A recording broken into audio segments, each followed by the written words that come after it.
Mr. Brotherly Love here, Chris Giacobello. I know how to turn the mics on, Dan. That's a good thing to know. We got it. Progress. Where is this Ronaldo slander? Why do you have Ronaldo slander? Where is this banter coming from? My name's Dan Dale, a.k.a. Double D. You're quiet. I can barely hear you. Why am I quiet? Why am I quiet? Dan, you're quiet. How am I ever quiet? Here is The Blitz on 91.3 FM. Live here from Buffalo State University. Welcome to The Blitz on 91.3 FM, WBNY Buffalo. Buffalo's original alternative since 1982, brought to you by the Buffalo State Student Activity Fee. My name is Dan Dale, also known as Double D. And welcome in to a marvelous Monday. And you know what? We are now in the stage of where NFL.com is promoting a playoff picture. We are in week 7, almost week 8, and we are getting a playoff picture. Oh, it's going to be so much fun these next couple of weeks. I am not alone, of course. I am always joined by people. Of course, people. I love people. My co-host. First off, starting with the Monday Night Man himself. Monday Night Football. Mr. Boom Man. Frank the Tank Lopez. Boom. Florida Panthers Series Stanley Cup champions. Yeah, okay. Yep, of course. Then, starting on my left in Studio B, starting off with Mr. Rob Lamka. Hello. How we doing? Good. And then last but not least, probably here for an hour, Evan Harrington. What's going on? We're back here for a little bit. Yeah, you're right. An hour. I got some stuff going on, but perfect. When does he not? When do you? When not? is the busy man never not busy? Man's always busy. He's a busybody. Whoa. Whoa. What's the point of that? What? Nothing. What was that for, Frank? Huh? Nothing. Jesus. Well, let's start off with the NFL, of course. And actually some breaking news with the NFL. Tom Pelissero has tweeted out that the Week 9 Indianapolis Colts at Minnesota Vikings game is moving to Sunday Night Football on NBC, and the Jacksonville Jaguars at Philadelphia Eagles game will be played at 4:05 on CBS. That's disrespectful. Fair change. wait, the Colts and who? Colts and Vikings. So we're seeing AR-15 versus Sam Darnold on primetime. Am I the only one that would rather see Nope. No, you are the not. Jaguars versus Eagles? You are alone on that one. I don't know. Anthony Richardson just, I don't know. Primetime? It doesn't do it for me either. I'm not, like, I rather watch Lawrence versus Hurts than Darnold versus Richardson. You are absolutely alone on that one. I don't think he's alone at all. I take Sam Darnold any day of the I'm week. taking Darnold. No, I'm not over. saying I wouldn't rather have Darnold over any of these quarterbacks. I mean, Anthony Richardson, Oh, he's buns. at the moment, I don't know. Absolutely. Too early to tell, I guess. If Still? you want to use that sentence, yeah, I guess. If he just stays healthy, then The jury's still out on him. So let's start off with the horrible game that was in London that nobody should care about. Nobody should have watched. Hey, apparently it was a good game. Apparently, Jacksonville won a game. Doug Peterson, I guess, won't be getting fired coming back into the States. Too bad. That was my prediction. I can tell you right now, one Sir Justin Bachman, he was pumped. For beating the Patriots? Yeah. For beating the Patriots. And Got to start somewhere. Look at how the Jag season's going. Would you, if you were in that position, would you not be also pumped? No, for being the Patriots? Oh. That just means to me that you're at rock bottom. Look where the Jags are, of course. Well, A win's a win. yeah, I guess at this point. Saved him his job for another week. What is their next couple of games looking like? Oh, God, yeah, they needed this one. Green Bay, Week 8. Week 9, Philly. Week 10, Minnesota. See? Week 11, Detroit. See? They Week needed this. 13, Houston. Week 12 is their bye. See, they needed this. Then they get Tennessee, Jets, Raiders, Tennessee, Indy. Okay. That ending looks great. Oh, the mid. Oh, yeah. Okay. Maybe you do kind of need this win if you're Justin. Told you. He needs something to carry him over for the next 4 weeks. Jeez, that is bad. Tank Bigsby had a day. But No, that only works for one man. I know. Can't be passing it on like that. How dare you? Yeah, Tank Bigsby. Now the number one running back for Jacksonville. Mm-hmm. I don't think there's any doubt in anybody's mind. No. Travis Etienne is becoming a receiving back. That is it. He was also hurt. He was out. yesterday. But when you have a Tank Bigsby doing what he did, there's no way that you can tell me that Etienne deserves some more snaps. Looking more and more like Tampa every day. I mean, 26 carries for 118 yards, 2 touchdowns. And they even got targeted in the pass game once. Yeah. Looking more and more like Tampa every day. I mean, does anybody think Travis Etienne has a shot of reclaiming a running back one role? In the NFL, yes. In Jacksonville, no. I think he has a chance at both. Oh. Because he is a great pass protector compared to Tank. Tank's not necessarily a terrible pass protector, but that's certainly we see with McDermott, he preferred other running backs over Cook early on in his career because of pass protection. That's a big trait to have as a running back. And the receiving portion, that is a massive quality to have. Etienne's one of the better receiving backs in football. He can run routes from the slot. He is not just a regular guy that you can just throw out there to catch passes. Yeah. So, the value that he brings, I think, will be seen either with the Jaguars or another team if they decide to move on from him. We'll see, but... is there a chance he gets traded? Yeah. Oh, 100%. Mm-hmm. That fifth-year option that they picked up, that adds a lot of value as well because you get another year of that guy. You're not just trading for a rental. Well, who would take him? That's the real question. Where will he go?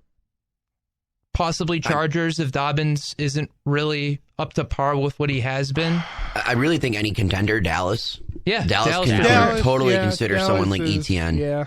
You could also consider a team like Miami. They always like having a committee of backs, and Etienne, I feel, kind of complements the style that Miami has in Mostert and Achane more than some other backs around the league. What a three-headed dragon that would be, though. Achane, Mostert, and then you add Etienne. And you can even supposedly add Jalen Wright. You'd have to think any contender could bring him in. Yeah. You never know. Maybe a team like San Francisco with McCaffrey out. Jordan Mason, they're getting some solid production out of him, but maybe they would like a more typical athletic, receiving back and more of an Etienne that more fits the style they had in McCaffrey.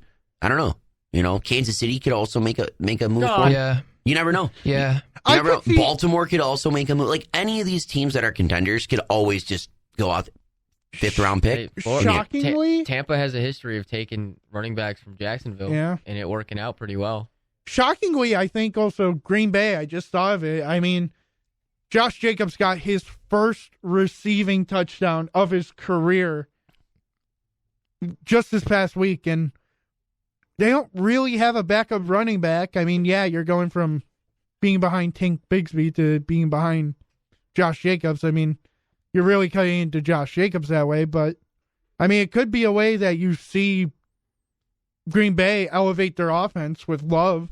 Starting to do more passes out of the back, because that was like A.J. Dillon's job. Mm-hmm. And A.J. isn't active, I think, this year. I think he went on season-ending IR. So... when was the last time a good starting running back got traded at the deadline? Because I can't think. McCaffrey. Yeah. Yeah, and then if you go before that, I think you have to go. You have to dig pretty deep. A good starting running back. I would think a good one before CMC. You said LaShawn? Yeah. Well, that wasn't at the deadline. Was it not? No, McCoy was brought in using an off-season Was he really? Yeah. Yeah. I'm It was for forgetting Kiko. about that. It wasn't Wow. mid-season. I know that. I thought it was mid-season. It was Never like mind. McCoy, Kiko, and like pick swaps. Yeah. No, I didn't. Yeah. Okay. I mean, a running back mid-season? Yeah. The Bills have never brought in a running back mid-season. I don't think Miami has recently. Yeah, and Fournette was, we didn't trade for him. He was cut. Yeah. Right, yeah. Geez. Wow, you can't really put a finger on it unless if you think of McCaffrey. Really CMC.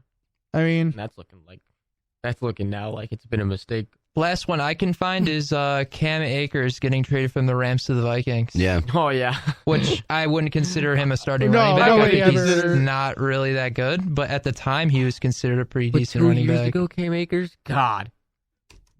He is just a name at this point. He got traded this week too. Yeah. Poor guy. I love Cam Akers. back to Minnesota. Just, Love Cam Akers, though. I know. Poor guy, though. Poor guy. Poor chap. He'll figure it out somewhere. I'm trying to see if there were any really big names at the trade deadline. I mean, I've seen a couple, but all of them kind of seem... I'm just throwing this Was out Marshawn there. Lynch? Oh, Lynch was trade deadline, right? Lynch Yeah. was off season. Was it off season Oh, again? yeah. His rights were traded, I remember. Oh, yeah, that's right. He wouldn't. Yeah. Yeah. Yeah, that's right. I love Marshawn Lynch, though. Are we talking about when he's traded from Buffalo to... Seattle. Man, you're going all the way Buffalo to Seattle. I thought going you all meant the way from back. Seattle to Seattle. the No, Raiders. I know. I'm going far back, but it's like, how many times does a running back really get traded? You know? It's not often. It's pretty hard to just throw guys into your run scheme, you know? But it's also hard to trade a running back in general. Because a Yeah. lot of running backs are on contracts that teams don't want to bring in. That's a lot of the times that running backs do get traded is because they sign a contract with the team, then they start underperforming, but a team might see value in that said running back, but the trade is never going to go through because the other team's not willing to take on the amount of cap that they're going to be bringing over, and the other team trading them doesn't want to hold on to that cap. They want to get rid of it. So that's a big reason why a lot of these running backs don't move on is because teams simply don't want to pay running backs that they did not house in themselves. Jonathan Taylor. Jonathan Taylor. I think he's... Oh, I'm like, I don't remember him being traded. I mean, that's... Why? Why do you think Jonathan Taylor's getting traded? He's only 25. underperforming. He's injured all the time now. Not on a huge team. When he plays, he's great. Yeah, when he plays, Yeah, he's when he great, plays but is that's- great. He would be a great fit in Dallas. You would. Taylor would be a great fit in Dallas. Get a player that ran like Zeke Yeah. back in the day. Yeah, but they Right, have, not they like have Zeke Zeke now. now. They have Zeke now. What are you talking about, Evan? Yeah. Who They- really wants that Zeke, They though? have Zeke in 2024. It makes perfect sense for them to just keep going. Moving on from New England, Jacksonville, let's move on to Seattle destroying the other bird, the Falcons, 34-14.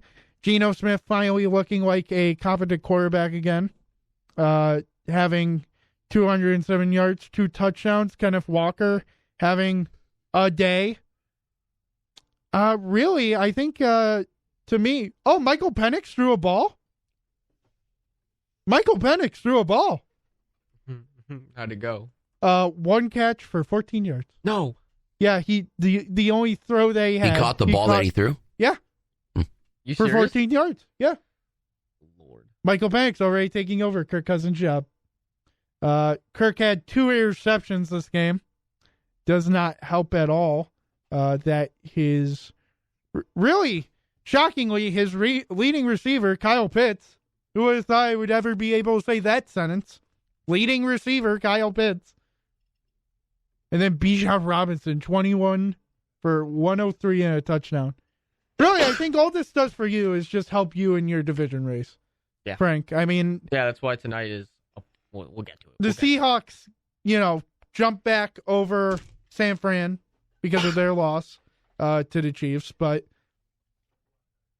really, I don't think this does much for really anybody except if you're just preying on the downfall for a couple of people. Then let's go to the game of the hour, the game of the day. I mean, at least the game that already happened. Not the game of the day. That's later on tonight. But the Buffalo Bills get their 5th win of the season against the Tennessee Titans, 34-10. Offense started out really slow. Slower than molasses. Joe Brady did not have a plan. Anybody else believe that? That Joe Brady just went in there and said, screw it? Was he hungover? Did he just say, screw it? I just need to run 2 runs up the middle every time and then 1 pass that's incomplete on 3rd down every single time? It was That's what the first 3 extremely drives aggravating. were. That's what the first 3 drives were. 3 and out, 3 and out, 3 and out. Yep. To start the game, which, I mean, you don't want that in any circumstance. But, I mean, against the best defense in the NFL, I'm extremely happy they figured it out in the second half through game planning. Did you just call the Tennessee Titans? By yardage per game, yeah, absolutely. Number 1 pass defense, number 10 against the run before this game. Before the game started, they were at 248 and some change yardage per game. The next closest was like 274. So they were like by far the best defense in the league. You could have made a strong argument they were the number 1 defense in football. And also the number 1 pass defense in football, most importantly. That's their strength. We saw that in the first half. Their pass defense, like, we could not really get anything going at all, and they had their top 2 corners missing for the entire game. I mean, mind you, our first big play of the game in that first half was Keon Coleman just kind of slipping his way out past the defense on almost a broken play on a scramble drill in a sense. Yep. That was our first big offensive play of the game. It wasn't a regular schemed up, quick 10-yard up and in. No, it came off of a broken play in a sense. Well, you know what? I don't believe you that they're the best defense. At least they were the only reason I say that, you got to look at who they faced to get those statistics. Caleb Williams first started in the league. You know that doesn't go well for rookies, first start of their career. Then you get the New York Jets, who have sucked, and suck even more. Green Bay without Jordan Love. So it was Malik Willis that game. Then they got Miami without Tua. And then they had their bye, and then the Colts. That is not a number 1 defense. That is just a defense that has gotten lucky with who they faced. I'm not calling them the best defense in the league. You did. Well, statistically, they were the best defense in the league. If you looked at the statistics of the yardage, they were the number 1 defense in football. And it showed the first half. I don't think that's like incorrect to say. They held their guys in check. Like, yeah, there's more talented defenses for sure. Like, absolutely. Like, the Jets defense is more talented for sure. But just statistically, like, no matter who they face, they've held them to like almost no yards compared to everybody else. All right. Fine. Without L'Jarius Sneed. Fine, you win with statistics. Fine. I agree with that. They did hold us to virtually nothing. I mean, I think we're very lucky we even got the James Cook touchdown that we did. It also really did anger me that somehow that we got the fumble from Tennessee in the first half right at Tennessee's 46 and we gained only 2 yards. How did that work? Huh? What do you mean? Yeah, great job, Josh. You got a 10-yard pass to Kincaid, then you get sacked for 8 yards. And you know Tyler Bass isn't trusted, so he's not going to go out for the field goal. You have to punt. Like, this game could have been at least a little bit farther away than it was. I mean, the Bills should have had a lead. They should have had a lead going into the second half, and their offense was just flat. And I really do commend the Bills' offense and defense this year. What a second half team they've been this year. What an amazing second half team. I don't think anybody, I know sometimes Bills adjustments are hard to come by because usually the adjustments we make are not good. And shockingly, Brady and Babbage have made the right changes to go, okay, we're a competent team now. Because look at the Bills' defense. The Bills' defense is horrible in the first half. But in the second half, I think the most points they've given up is 14 to Baltimore. Yeah. And I mean, in the first half, the Bills' defense was atrocious.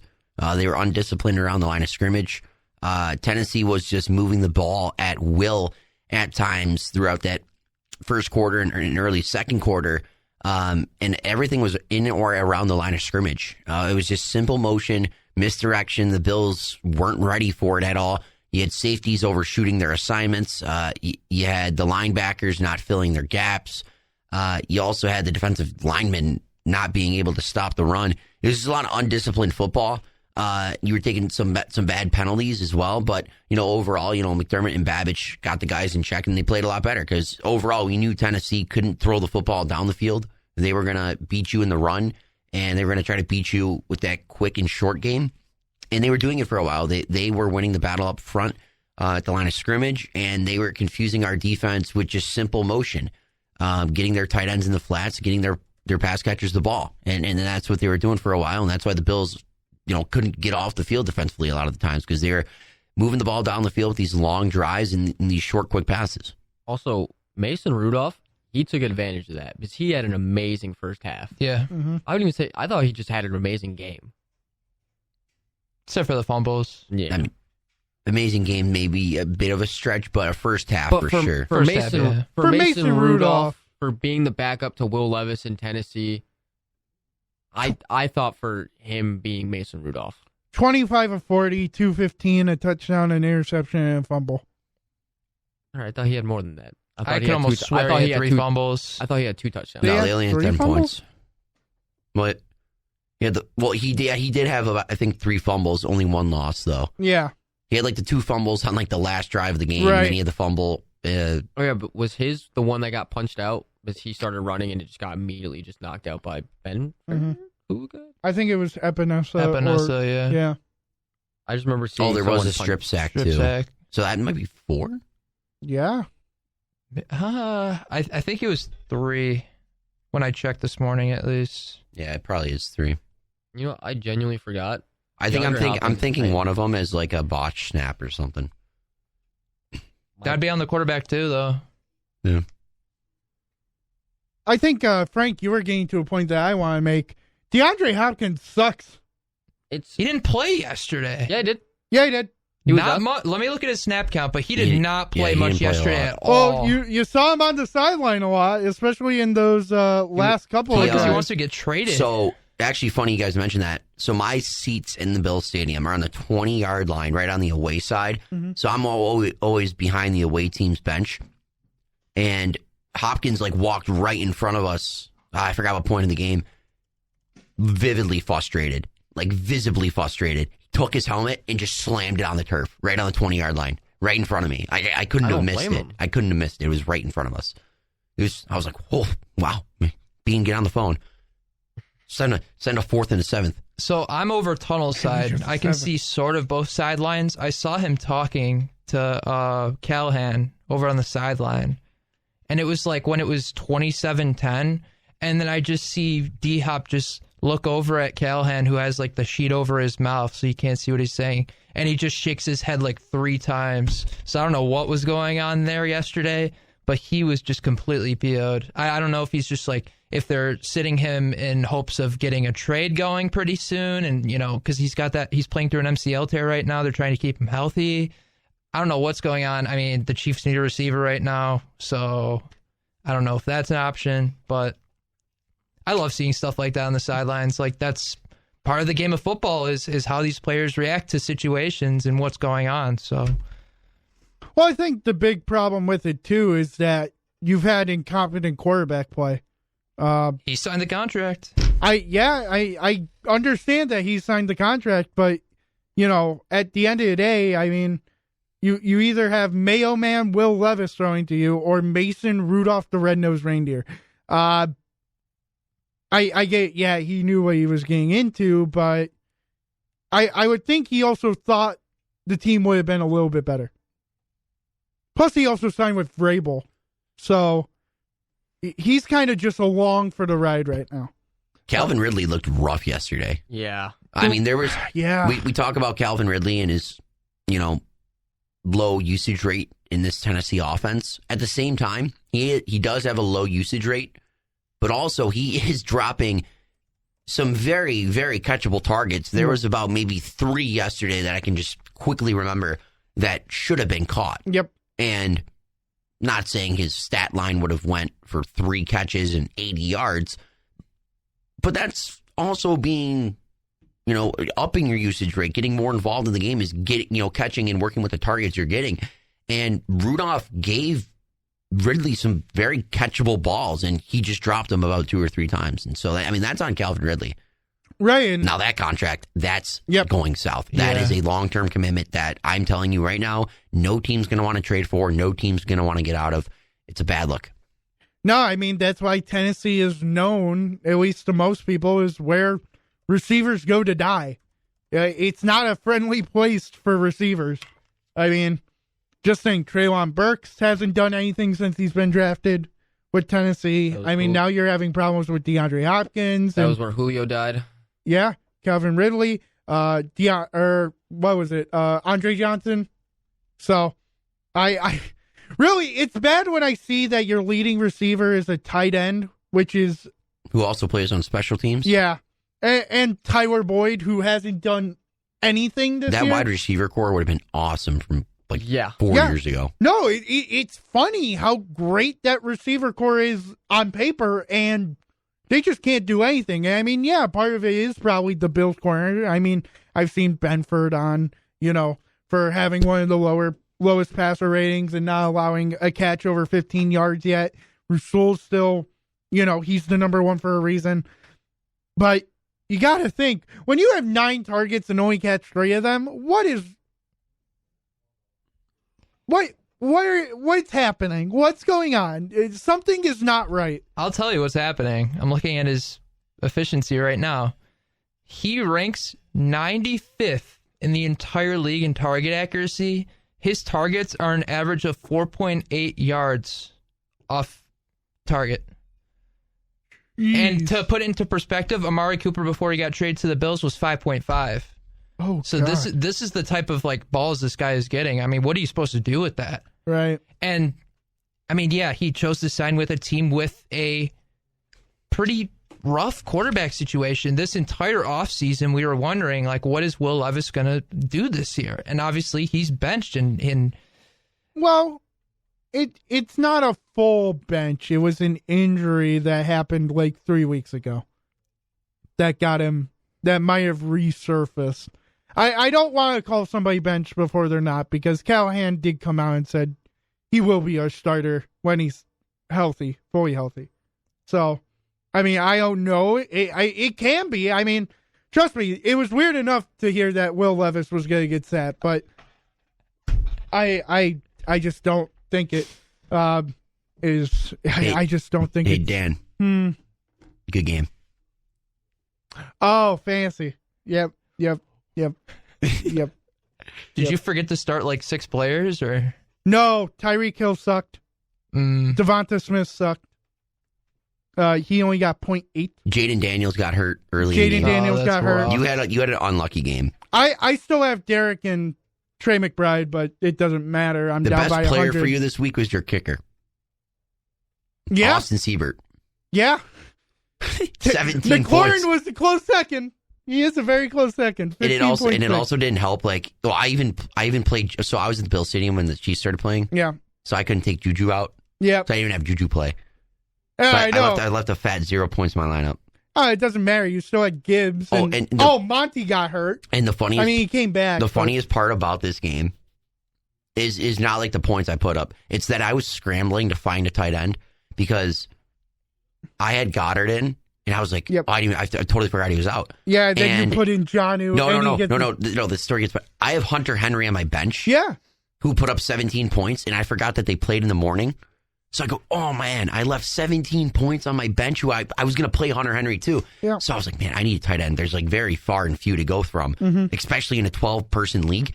Yeah. So I'm like, oh, no. Jonnu Smith, I'm like, he's given a couple 6-point games this year. Pick him up, 22 points. It's just my luck. It's okay. It's 1 week.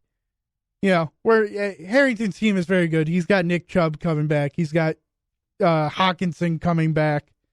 I have Cup coming back. You have Cup coming back. These guys Oh, are all on my geez. bench. Do I never want to see you again? Speaking of the Rams, there's a very angry crowd right now from a fantasy perspective about Juju this week, Jordan Whittington this week, Deebo Samuel, Pop Douglas.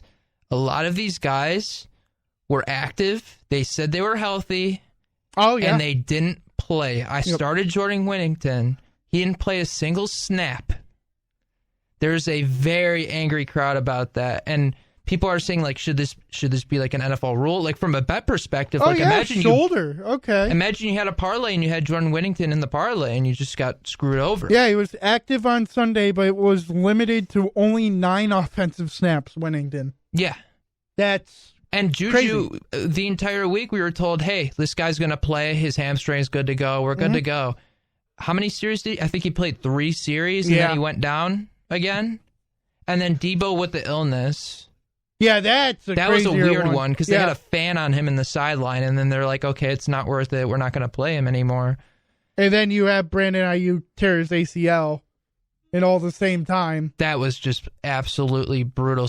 I mean, what is going on with the 49ers right now? They are in a rough point. Do you just let CMC just sit out the year at this point?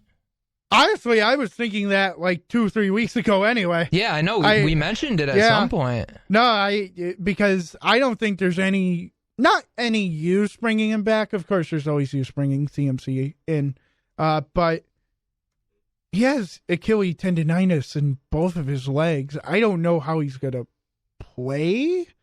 I mean, and Mason has been doing decent. I don't know why you just don't go out and say, I'll ride with the hot hand of Mason, who isn't injured yet. I mean, he has like a minor injury to him, but it's nothing like, oh, we have to get surgery for this or surgery for that. CMC had to see specialists. He had to see.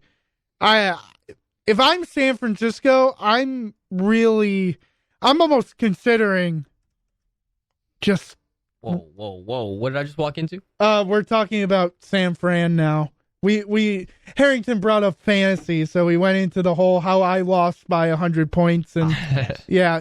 Not 100 yet. I still got Marvin Harrison tonight. Oh, but I still have the King and Trey McBride, so it shouldn't be 100. Knowing my luck, Henry's going to go for 50, and then McBride's going to go for 45, and then Harrison's going to get hurt on the first play of the game, and then you're going to lose by 2. Yeah. That's fine with me. I'll take the points for. That's our tiebreaker. I'll take it. So if I'm San Francisco, I'm really having a sit down with Nick Bosa, CMC, Fred Warner, and being like, and Brock Purdy and Kittle, bring those guys there too, and be like, what do we do? Like, are we going to make a push? Are we going to do this, or do we want to just give up a year? Because, I mean, it's not like Shanahan will get fired. Shanahan has enough under his belt that he can kind of say, I have an extra year in me. That way.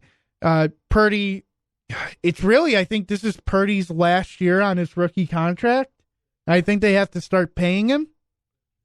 I think second to last, but it's he's either second eligible to for an last or extension. last. I know for a fact he can get paid this offseason, which will happen. Let's be real here. You're getting close to that time that you're going to have to start making very tough decisions if you're San Fran. I think you got to go for it, no matter how much I don't want you to go for it. Like, not me personally, but like where you are right now at 3-4 and not anywhere close to looking as dominant as you did in years past.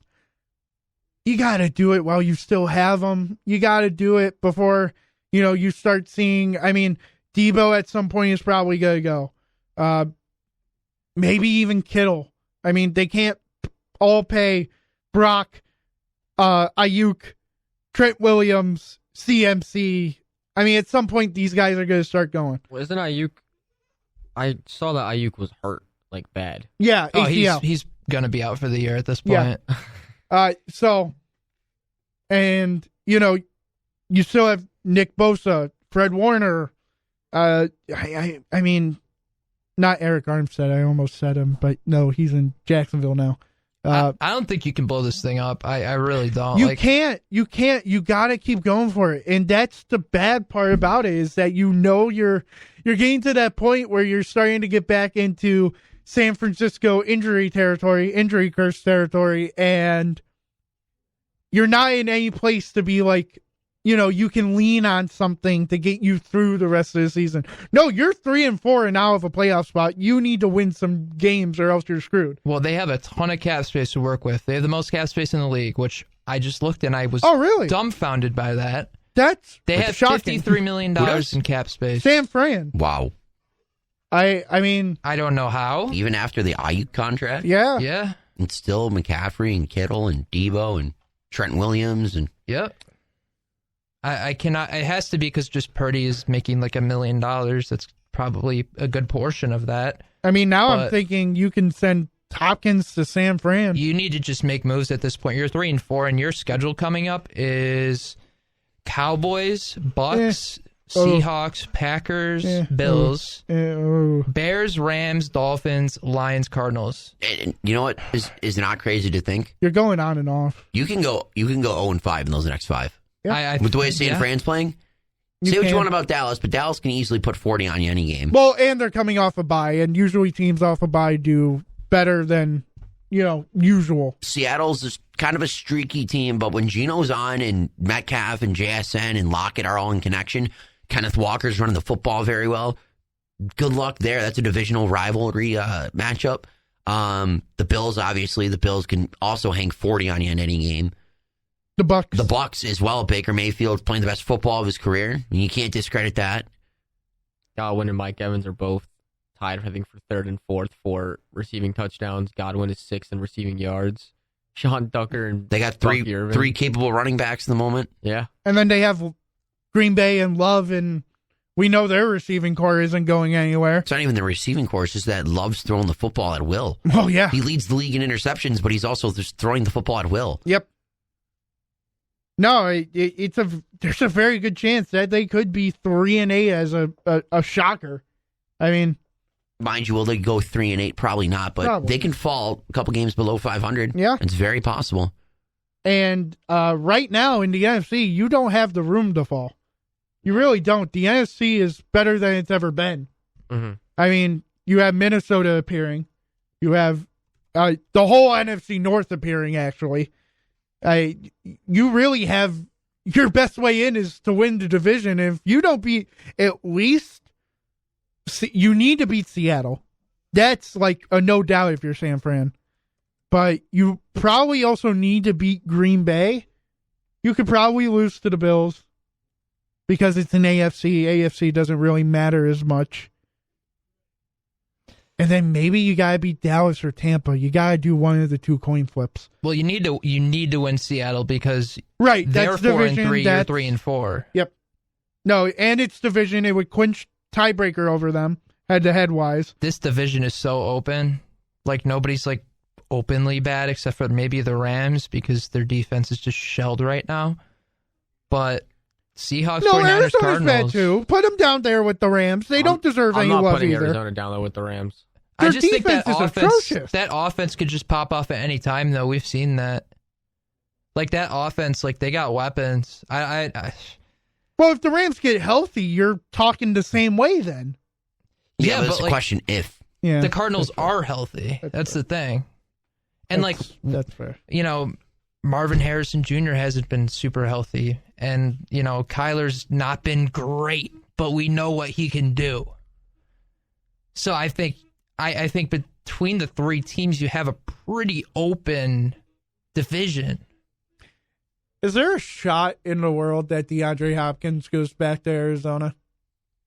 Probably not. Not with how it ended. Yeah, that's probably, yeah. And they got guys. Michael Wilson's been pretty productive. Yeah, and I feel like Arizona's currently fine with being younger. Yeah. They know they kind of lost a year with Kyler's ACL injury and drafting Marvin Harrison where they did. They're going to try to build around that. Yeah. Arizona. Amari Cooper's fun. Amari Cooper is very fun. I love his touchdown. I know everybody's figuring it out now because one person pointed it out, but that I love his touchdown call. You know, Josh sees something he doesn't like, calls an audible. Of course, Amari Cooper, who has only been here for 4 days, goes, "Hey, Keon, what did I do?" And Keon just says, "Go." Just go. I did see that. And then Cooper Keon. just goes. And Cooper does what Cooper needs to do. I mean, for a first game, I also saw that he is the first Bills player to have his first reception be a touchdown since 2021, Week 10 of Matt Breida. Oh, Matt Breida, what a name. What a name Matt Breida was and is. But I did not expect Cooper to have the impact that he did. 4 for 5 for 66 and a touchdown. I don't think anybody expected Keon Coleman 4 for 125 on 7. Nope. And then even Shakir 7 for 7 for 65. Of course, Mr. I'm going to catch everything. Really, the only one who I'm still questioning why is he out there 70% of the time is Matt Collins. I think next week we're really going to see his role. He better be off. He better be off that dang field, or else I don't know what. I'm telling Ray Davis to shove his butt into another defender again. I was so happy. I was like, that's what I wanted to do to Matt Collins this whole year. Shove him into somebody. It doesn't feel like he was out there that much, but he played 75% of the snaps. Yeah, shockingly. Great run blocker. And he did really good in special teams. He drew 2 flags as a gunner. No, he's a great special teams guy. He's great. He is a great blocker. That's what you signed him for, the Gabe Davis role. But just keep him there. Yeah, just keep him as that. I don't want to see his face. I don't need to see his number. He is now. He had the most snaps out of any Buffalo wideout. He's tied with Keon. He was tied with Keon this week at 75. But I still don't want to see his face. I'm done. I'm good. I'll see him on special teams. I'll wave to him. It's like Ty Johnson. Or not Ty Johnson.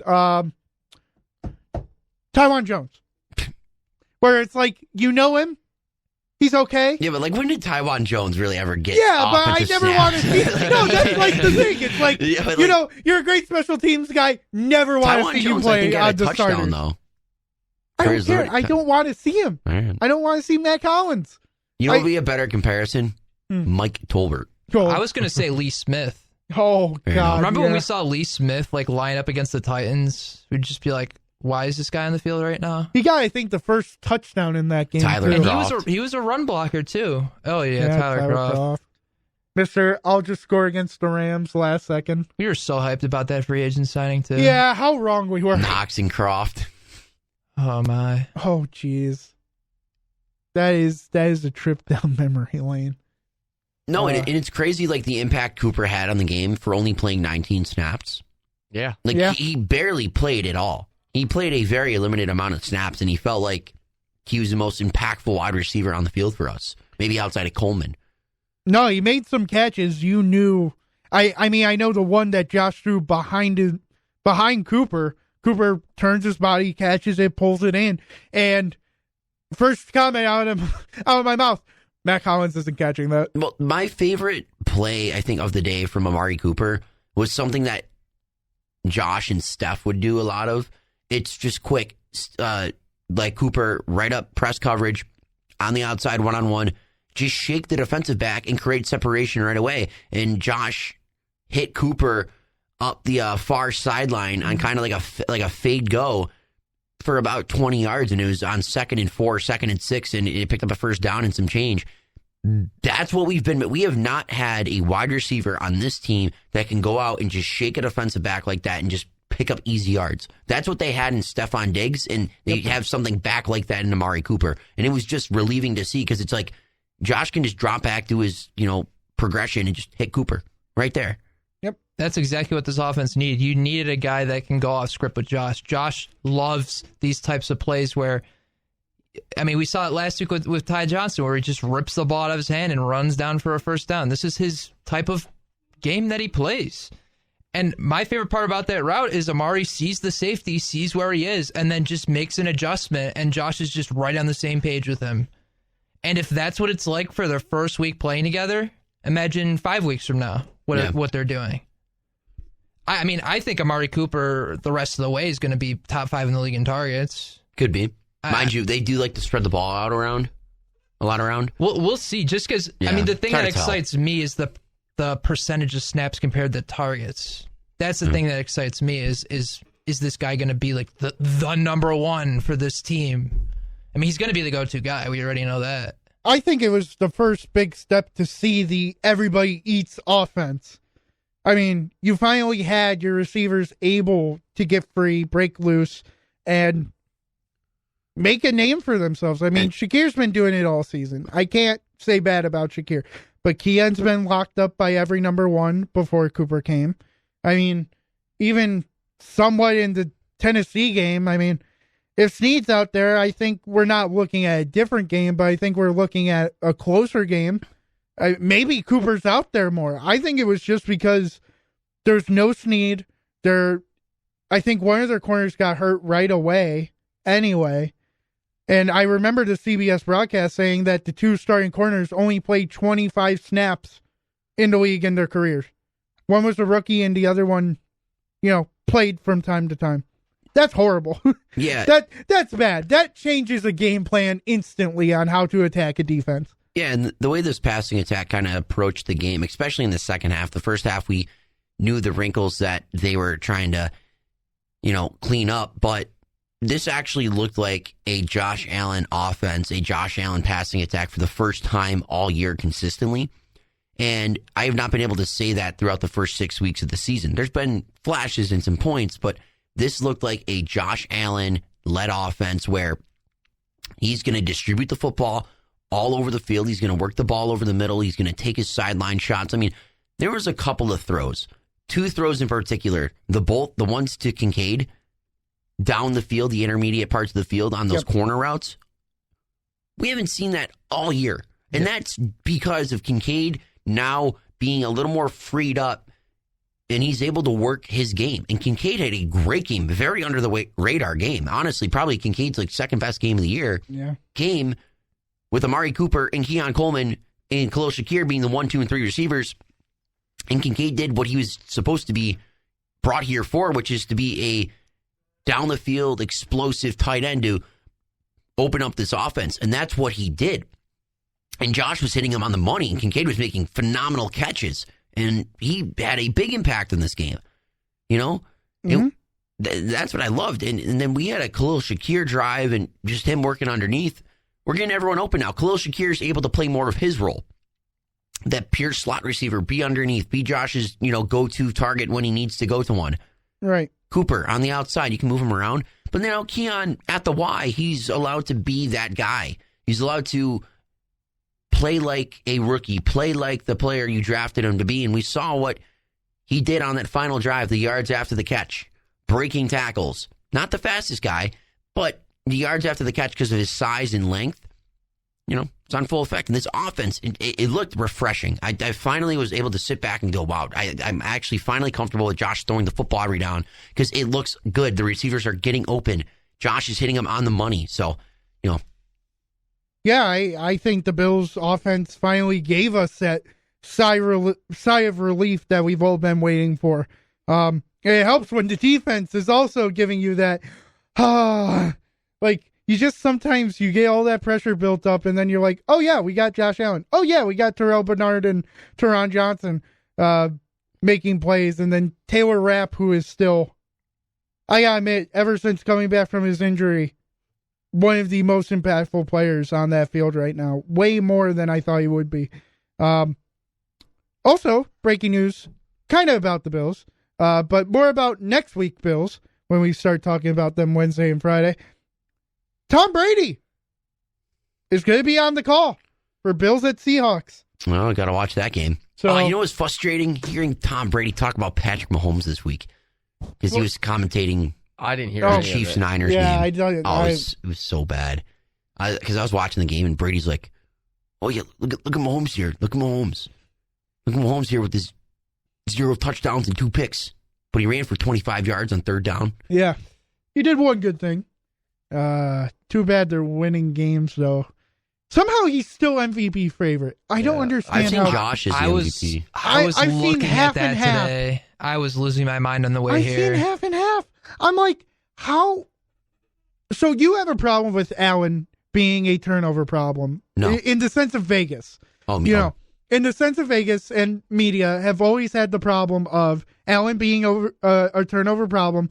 You know, stats don't look pretty. Patrick Mahomes' stats are nothing to write home about. No, I'm honestly saying this. He might be the worst starting quarterback right now in the National Football League. There's a good, At least bottom 5. He's been horrible. If it weren't for the completion percentage, he definitely would be. No, You and the know? only reason he's up there is A, because of name value. He's Patrick Mahomes. And B, I think the only other reason is because he's the only undefeated team left. And I'm not saying this because of Mahomes' interceptions. I'm saying this because he's got 6 touchdowns. Yeah. He has or 7 with the rushing, but he's got 7 touchdowns total to 8 interceptions. There is no positive right now with Patrick Mahomes other than the fact his team is winning football games. That is it. When it comes to just individual quarterbacks, I'm sorry, Mahomes is down in the totem pole right now when it comes to quarterbacks, and they're playing through the first 7 weeks of the season. But at the same time, you're going to have people out there just going, well, it's a winner's mentality. It's a winner's thing. This guy just knows how to win, which don't even get me started about that. I think it's one of the biggest fallacies in sports is just saying guys know how to win because they win. Yeah. But yeah, the Chiefs are winning football games, and Mahomes is the quarterback under center for them. Mind you, he's made some plays throughout their games that have led them to win. Right, that 30-yard rush on 3rd down. Right. Like, you can't discredit that. And there's some other plays throughout the games they've been in that have helped them get to where they are. But Mahomes has not played a really good 4-quarter football game all year long. No. And honestly, I think it's a joke that he's the favorite for the MVP. I think it's an absolute joke, and I think it's more of a joke than Lamar winning MVP last year. Yeah, well, I know we're not Sports Forensics Plus, but I have all the stats. He's 8th right now in completion percentage with a 67.9%. Which is very high for being only 8th. For passing yards, he's 16th at 1389. For touchdown passes, I know he's 21st with 6. Interceptions, we always know he's first with 8. Him and Jordan Love are tied. Yeah. And then QBR, he's at 23rd with 82.5. I just don't the MVP for the NFL has sucked. Like, legitimately sucked for years now. We've seen guys like the Triple Crown Cooper Kupp year. How? He's not even second in MVP voting. Are you serious? Right. They just need to redo this award entirely. This feels like the Cy Young, like a few years ago with the MLB, where like the guy with the most wins on a good team would get the Cy Young, and there'd be a guy with like a 1 ERA that would just not get it. Like it's. Well, it's funny too that you mentioned a Cy Young award, which is only meant for one position in particular. It's kind of becoming the MVP is becoming one position in particular award. It's the QB or bust. Yeah, it's the quarterback on the best team award. Wide that's what receivers it is never now. won it, which is so weird to think about. And it is funny. I mean, I get it. Patrick Mahomes, probably all their backers are going, "Oh, you're wrong. You're wrong. He's Patrick Mahomes."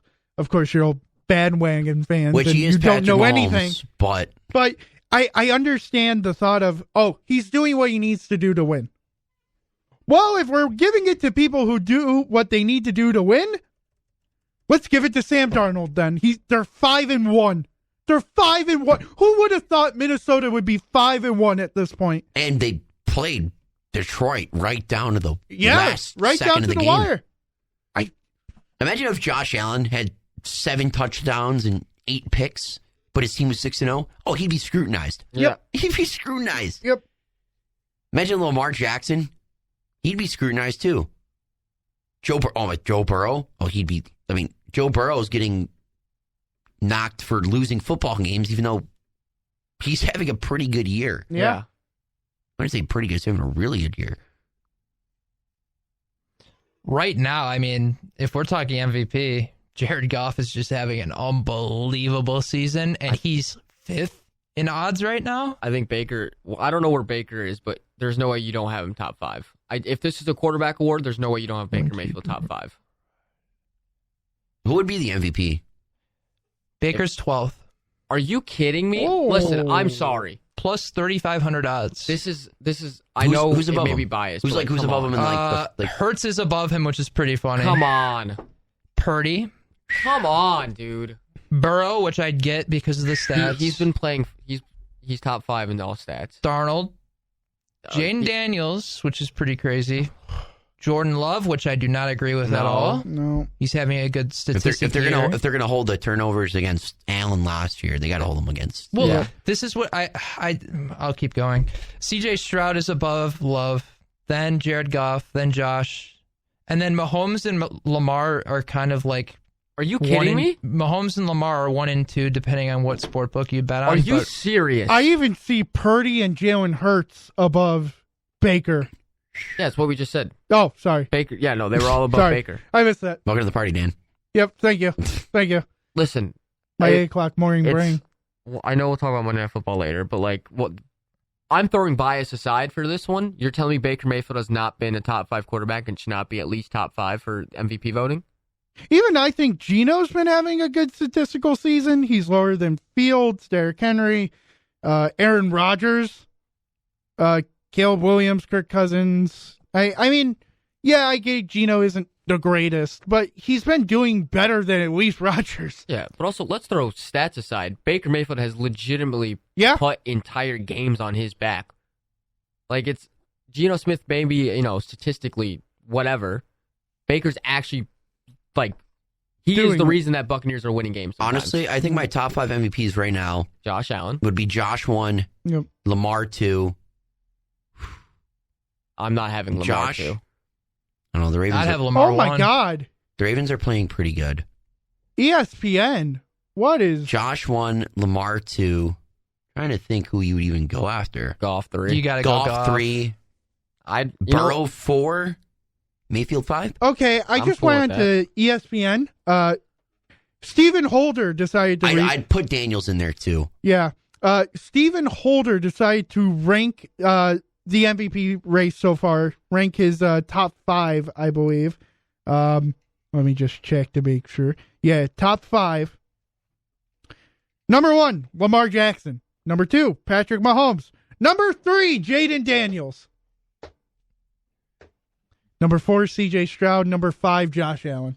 I just don't understand what he needs to do. Like, he's cleaned up his game entirely now to the point where, you can't really complain about his game at all anymore. And now, now it's like everybody's either.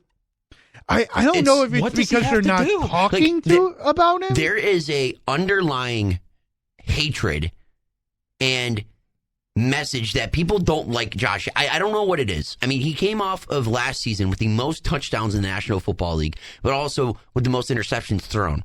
All right, you didn't want to give him the MVP last year, even though he was the best quarterback in the NFL statistically.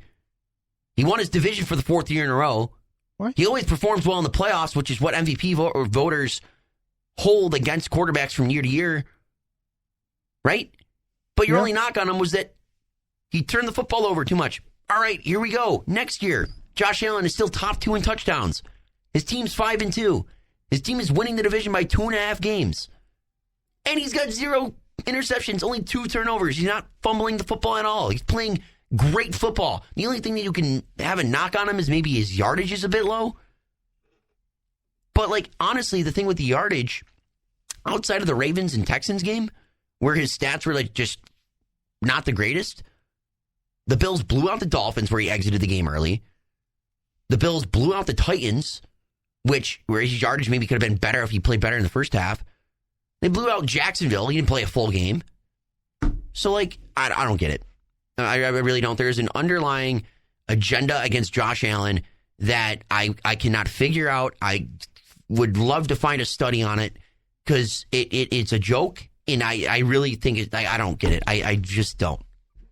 The only thing I can really see is the fact that he hasn't really attempted many passes this year compared to the other guys. So as a result, his passing yards is just completely tanked. But also his touchdowns are up, though. Yeah, but in my eyes, should you really weigh an MVP candidate on passing yards? That just doesn't seem like a productive thing to do. I mean, passing yards just an overrated statistic anyway. It is. Jameis Winston, 5,100 yards. Sorry, Frank, but Geno Smith leads the league in passing right now. Is he the best quarterback? No. No. I'm out. See you, fellas. All right. I think with that, we're also going to take a break on the Blitz. We'll figure it out next time. You've been listening to the Blitz on 91.3 FM WBOA Buffalo, Buffalo's original alternative since 1982, brought to you by Buffalo State Student Activity Fee. We'll see you after these few short messages.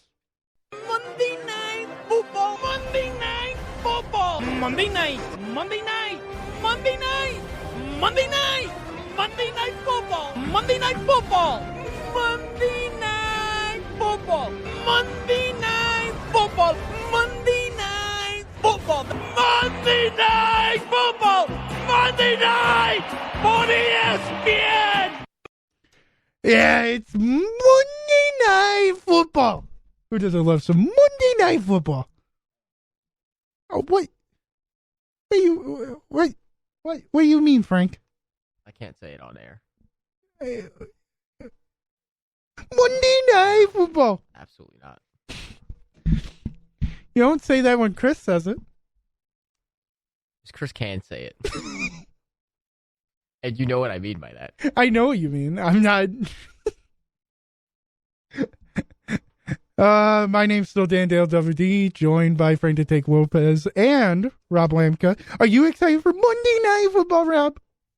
I mean, apparently not as excited as you, but I'm pretty excited right now. Oh, come on. I'm excited to get into this. Who is Because the I know excited? Frank is about to just go off about the Bucs being the Ravens by 40, and I'm hyped. Oh, it's a bigger thing than that, Rob. I know you haven't been here long, but I have an undying, unwavering love for Derrick Henry.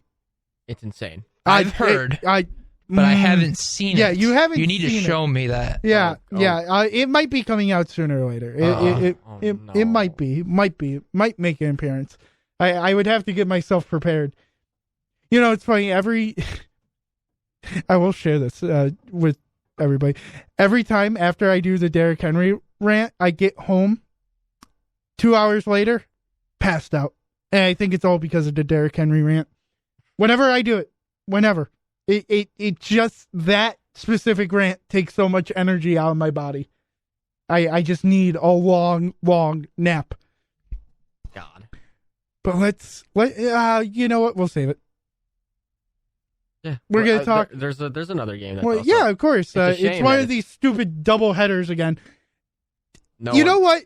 Do you guys like these double headers?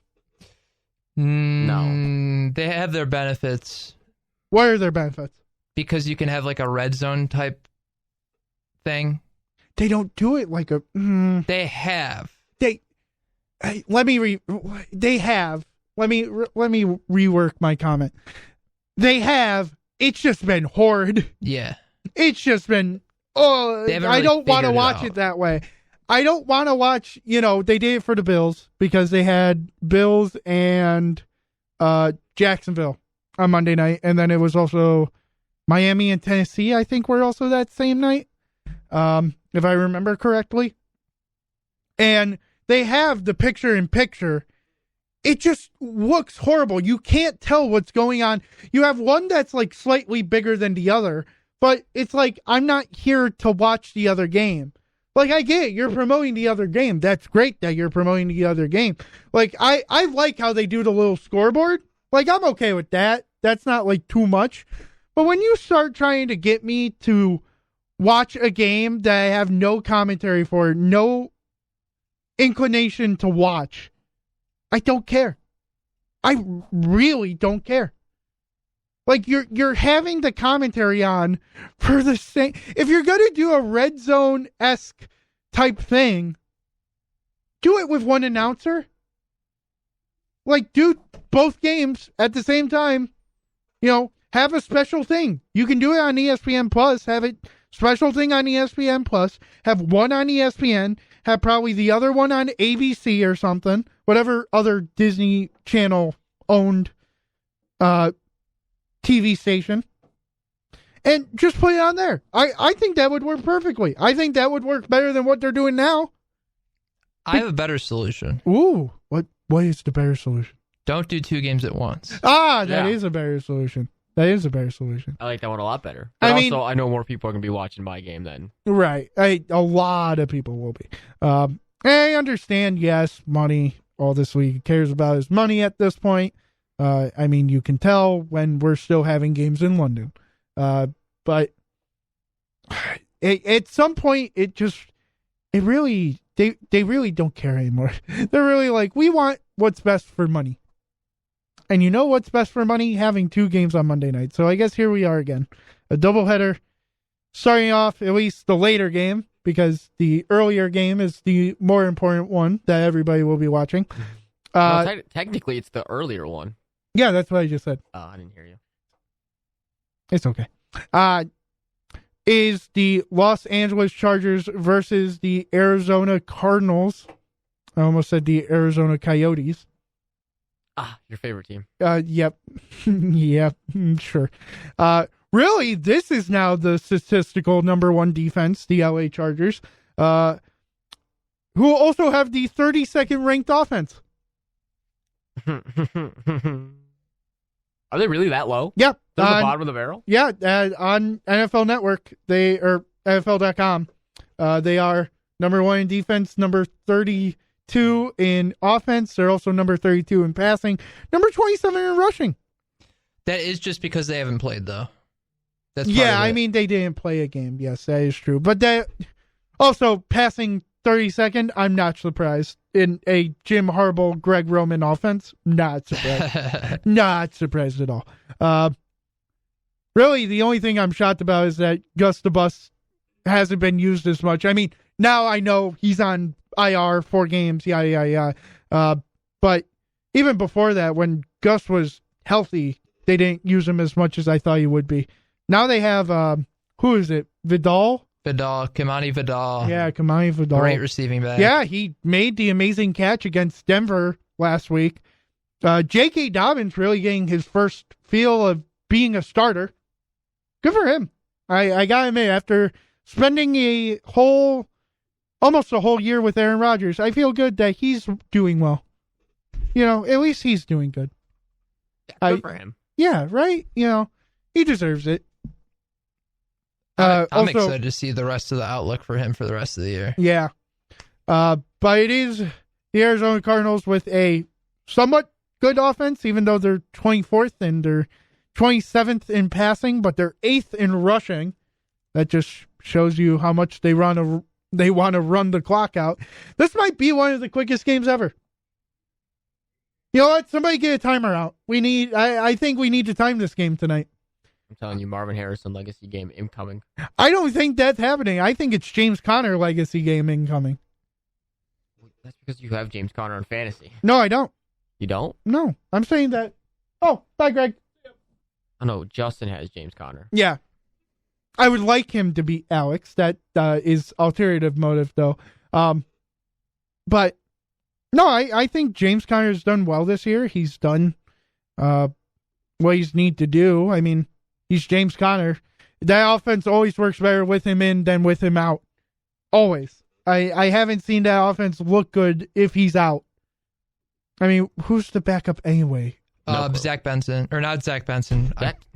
Benson is, though. Trey Benson. Yeah, Trey Benson. Yeah. Brain labs. Sorry, I thought it was Corey Clement for a minute. I was like, that's not right. No. And then Imari Demercado. Yeah, there he is. Demercado. Yeah. Oh, God, that's bringing up fantasy names that I've drafted that I never want to speak of again. That's not good. Funny you do mention James Conner, though, because that ankle injury last week really ailed him. Yep. So I'm very curious what the snap share is this week, because he only played like 30% of the snaps last week, which was like for him, because he's normally like an 80% weekly guy. Right. Yeah. So I'm very curious because Trey Benson was a third round pick. I think he was a third round pick. So I'm very curious what they do going forward, because James Conner's 29. It's a contract year for him. Like, what are they going to do with him in the future? If they're not a winning football team, they're going to turn to the young guy. Right. I mean, at some point, could we see? I mean, I know we were talking about trading running backs before, but could be another guy out there. I mean, James Conner is a good end zone back. I mean, or red zone back, rather. he just gets into the end zone a lot. I mean, this year he hasn't. He has 90 carries for 403 yards and 3 touchdowns. I mean, the 3 touchdowns is nice, but 403 yards, That's up there with some of like the receiving. yeah, rushing leaders. it's okay. It's not like the best in the world, though. I mean, it helps when you have Kyler Murray, who has 30 carries for 261 yards. That helps the running numbers a lot. And I guess the last time these teams met, back in 2022, Chargers won by 1, 25-24. So, really, I'm just excited to see Herbert go out there, do nothing, and then have the defense and J.K. Dobbins do everything for him, because God knows he's not trusting Lad McConkey, Josh Palmer. I don't think Quinn Johnston's playing. But even so, Quinn Johnston. Yeah, it's also not Herbert's fault. No, it's not. It's really not. Like, at all. It's not just they Herbert's really... You know what? I was thinking about this, and it does bring up the Jets, which I do. Haha. Funny. 2-5. Ha, losers. Mike Williams come back? I mean, they didn't trade him away like Keenan. They let him walk. But I'm wondering if that was because he wanted too much money, or because he did get a lot of money from New York. I'm sure if the Jets, like... I mean, a 7th-round pick doesn't really hurt if you're the Chargers. He's not hurt yet. Mike Williams is still healthy. If we at least get somebody back that's worked with Herbert. You know, I understand maybe some people's reasoning of, oh, well, if they wanted Williams back, they would have signed him in the offseason and yada, yada, yada. But it's also like, he was asking for way too much money for a man coming off an ACL. He wanted number 2 money. I mean, he got a 1-year prove-it deal for, I think, $10 million. And that was still way too much to me. So, I just don't see a scenario where Mike Williams isn't cut. Yeah, no, that's where I'm at too. I mean, what, you're behind Devontae, Garrett Wilson, Allen Lazard. Heck, I put Randall Cobb over you. That's crazy. Yeah, but it's probably true. It is Aaron Rodgers' team. Yeah, it is. Screw it, MVS next week. Yes, please. I picked him up. I picked him up the second I saw the Twitter for notification. I was like, MVS is mine. You'll all see. I did it with Kareem Hunt. Yeah, you did. You did. I was a genius that day. So Herbert's coming off his season high passing yards last week. 237 yards. Wow, he actually had that many? Yeah. I didn't think he had that many. He was also his highest attempts. I think it was 30-something. And all the rest of the games, like I think his max was like 25 passes, which in the NFL in 2024, that's just something you don't see. I know the Chargers love to run the football. They run the ball at a 52.4% rate. Jeez. Which is high. Yeah. But I understand why they're doing it, because Herbert literally has a tear in the middle of his foot right now, and then also a high ankle sprain on top of it. Do you really want this guy dropping back all the time and getting hit and just destroying your franchise quarterback? More and more than he already... I feel like he has. Like, he probably should not be playing right now. Let's be real here. No, he just wants to do it. I mean, screw it. They got a winning record. You can't really be unhappy if you're hurt and you're winning. Yeah, it may hurt, but you're winning. The winning soothes the hurt. Yeah, I guess, but it's also like, this is the guy that you have spent so much time with. And it's like, you've been told that this is our guy. So whatever happens, please don't go down. Right. Or else we're seeing Easton Stick out there. Hey, you don't talk trash about the GOAT. The hockey stick man? I prefer Coho, but you know. You're forgetting about one of our GOATs. Oh, no. Taylor Heineke. Heineke's a Charger? Yeah. What? Huh? Mm-hmm. When did that happen? He played a few snaps a few weeks ago. I don't remember that. I mean, they have a guy that's serviceable if they need to turn to something. He actually, why aren't they using Herbert? Heineke's was a starter. I mean, yeah, maybe he's not the best starter in the world, but Hey, they almost He beat the kept Bucs. up with Tom Brady. I was about to say, they almost beat the Bucs. I mean, and he looked better than Desmond Ridder ever did. I mean, right now the Chargers do look like a pretty dang good football team, right? Yeah, it just feels like, I don't know, Herbert's ability is cut in half sometimes with that injury, because Herbert is amazing for getting out of tough situations in the pocket. And I think with the injury with his ankle just kind of limits it in a way. Heineke is known for being a running quarterback, at least in some way. I mean, maybe not all the time, but he does run.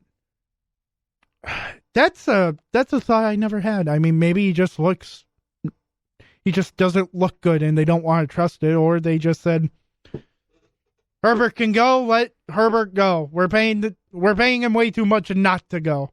You know, there is that discussion too. They are paying Herbert a lot of money. So, you know what? Who you guys got for this game? I'm taking the Arizona Cardinals. I love Kyler Murray. He's got his partnership with COD when Black Ops 6 drops in like a week or two, which I totally forgot about. So we're on, the verge of seeing a Kyler Murray collapse, because we got 2 weeks before COD comes out. So that means we have 2 legacy Kyler Murray games incoming, plus a Marvin Harrison legacy game thrown in there somewhere. So I'm taking the Arizona Cardinals. Rob? I think this really depends on how many of the Chargers receivers can go. Johnston is doubtful. McConkey, if he doesn't go, then that's a concern because he is their best receiver right now. And DJ Chark, too, might be able to play. I forget he's there. It wouldn't help, though. Out of all the receivers that they have, I would say DJ Chark is probably like the most quote-unquote serviceable one that can at least help in some way. That's fair. Right? That's fair. So, I mean, I'm going to go Chargers just because the Cardinals' defense is really brutal this year, and they cannot stop the run at all. And I think Dobbins will have a great game. Dan? I don't want to pick either of them. You have to. That's most of my feeling this year. I don't want to pick either. You know what? I think the Cardinals get a game back in. I think they tie up San Fran. You know, the Chargers have been doing well, but at some point, I think the wheels got to come off the bus a little bit. Yes, Dan. I don't believe in Kyler Murray, but I believe Kyler Murray right now is better than Herbert and has better weapons than Herbert. And I bet if that defense, if they just stick their mind to one thing, I think Arizona can win this game. If they just stick to the run, I think they win this game. You know, don't worry about the pass. 60-yard touchdown, forget about it. You know, stopping a run at the line of scrimmage, perfect. That's what you need. That's what you need. So, I'm going to take Arizona shockingly. Arizona, 153 yards rushing allowed per game. That's third worst in the league. Baltimore has only allowed 59 yards of rushing per game. We'll get into that later with that game, but holy. Oh, that doesn't really matter. At least to my pick. That only Baltimore's allowed 59 yards rushing? Sorry, I just don't believe in your running back room right now. I don't like the idea of... we'll get into it. It's the best backfield in the league. Other than maybe Rashad White, are you kidding me? The early game of the Baltimore Ravens and the Tampa Bay Buccaneers. Yes, I don't like your running back room because you're becoming a three-headed monster. I don't like it that way. Worked for the 49ers when they went to the Super Bowl. So you just don't like it that it works? I like it that it works, but I don't think it's going to work as Rashad White and Bucky Irvin out there, and then you sometimes throw in, what is it, Sean Tucker? Why? It's been working. I don't think it's going to work. Depth is great. You just don't think it's going to work? It's been working for the past 2-3 weeks. It worked for one game. At least in my mind, it's only worked for one game. It's been 3 games in a row. Sean has not gotten that many touches. I Not would have heard of him Rashad, sooner. Bucky. Yeah, Bucky's been fine. No, I'm not That's saying... why there's 3 heads. So that if one head is dead in the water, you got 2. I'm thinking Sean may be a one-time fluke because New Orleans was just, their defense was out there way too much. And I think they just got tired. And I also think Rachaad White just sucks this year. He just hasn't been good, and I don't know when he will appear. I'm not disagreeing with you on that one. Right. You know how I feel about Rachaad White. Right. So really, I'd rather just see Bucky go out there and maybe have Rashad go in on receiving downs because he has been receiving well. But But if it's worked the past 3 weeks with running the 1-2 or 1-2-3, plus we have the option of Chris Godwin, Mike Evans. If Kate Otten would, for the love of Christ, hold on to a ball, you have Kate Otten, well, I think Sterling Shepard, Jalen McMillan, okay. Let's Trey not go too Palmer. far. Let's What? I mean, I think Sterling Shepard. we're. I don't care that he caught a touchdown. Matt Collins is one of your wide receivers. Sterling Do not talk Shepard to and me. McMillan are 2 of your wide receivers. How many touchdown receptions does Matt Collins have on the year? 2. He does not have 2. 2 I or think 3. he has 2. Yeah, Yeah. 100%. All right, well, Sterling Shepard has 1. He's played 2 games. Why? Don't come at me for wide Mine's still receiver. better. Matt Collins? I'll Or say- your wide receiver room? I will argue Matt Collins is better than Sterling Shepard. Okay, but you can't argue wide receiver room. No. No, you cannot. No, I can't. I have 2 wide receivers in the top 5 for touchdown receptions, and Chris Godwin is number 2 for receiving yards, and Mike Evans top 10. Yep. No, I'm not arguing on that. Trust me. The only thing you can argue me about is Kate Otten, because that I will 1,000% be like, yeah, dog and Kate, dog. Kate Otten, dog, poop. God. I just think you're way underrating Sean Tucker. Yes. He was like a really good prospect, but he was like flagged with a heart condition at the combine. That's why he went undrafted. No, I just, sometimes you just get with those third guys. You get one big boom game, and then maybe you get one more, and that's it. I mean, it's hard to tell. I mean, I want to see how it works first before anything. I mean, Todd Bowles could be speaking out of his butt. I mean, it's Todd Bowles. He has nothing to do with the offense. Yeah, but I mean, he has working. a little bit, but I mean, you can't, I mean, it's literally other than Rachaad White, except for maybe a few touches. The run game has looked really good with Bucky. I think the way you beat Baltimore though is your pass game. Well, obviously, I mean that's how we're it. beating everyone.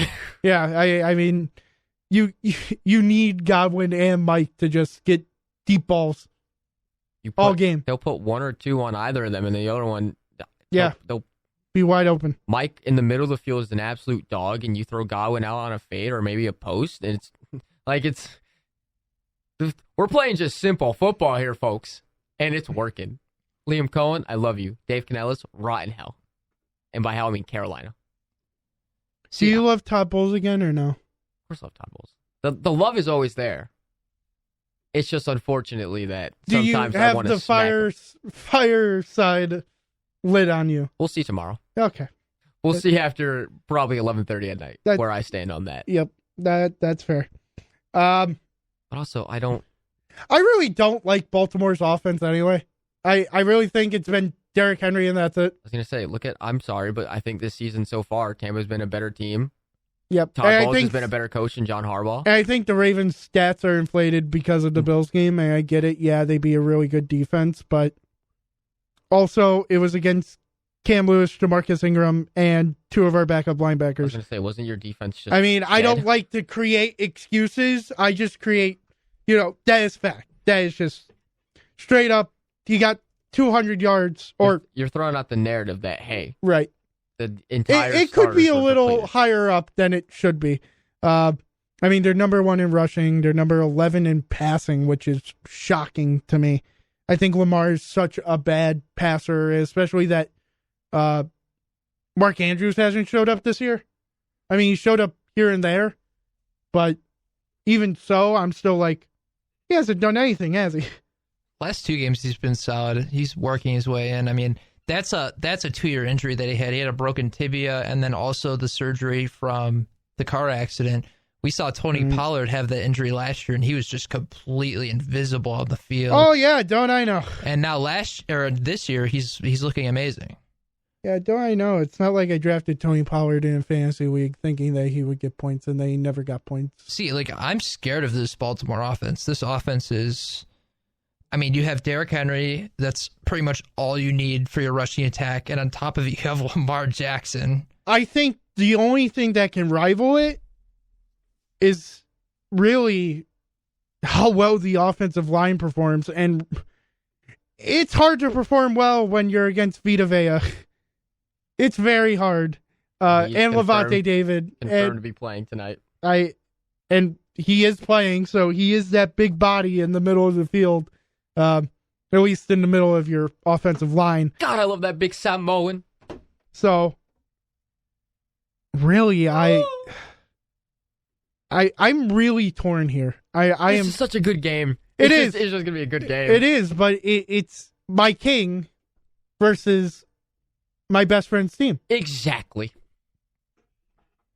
It's so hard to pick. Where do your values lie, Daniel? It's really hard. It's is it with somebody that I've known for 2.5 years or somebody who I've never met? But a really good football player. But a really good football player. So I understand if you decide to go where you're going to decide to go. But I don't know. Let's get picks underway. Frank, go boom. Tonight is going to be an absolute amazing night. Baker Mayfield, that brother does a lot of things. And you know what I want to say. Not only does he bake, he gotcha. Scared you there a little bit. Chris Godwin has been outright a top 3 receiver in the league. Mike Evans is absolutely still a dog. I love our 3-headed monster, as you like to call it. The offensive line has looked significantly better since Gadecki has come back. Our defensive line, now with Vita Vea confirmed to be playing tonight, is insane. The secondary is back to being insane with Christian Izzy, Zion McCollum, Jordan Whitehead, Antoine Whitfield Jr. is back out there. We're going to destroy the Baltimore Ravens. Tampa Bay, boom, boom, boom. We're going to murder a Raven on national television tonight. Rob? Is Jamel Dean playing, Frank? God, no. Okay. So who's going to cover Zay Flowers and Rashad Bateman? Zion McCollum. I mean, he's had a good year, but after that... Christian Izzy. Yeah, I'm going to take the Ravens. Okay. I think they're getting significant production out of multiple guys. This is an everybody eats offense. Derrick Henry's going to eat the most, but Zay Flowers, Rashad Bateman, Isaiah Likely, Justice Hill, Mark Andrews, you can't stop all those guys. I'm going to go the Ravens, and I think it's going to be a 10-point or more win. Okay, that's outrageous, but okay. Dan. Oh, no. You better lower yourself. I can't do it. Oh, I can't. No way. I can't. I can't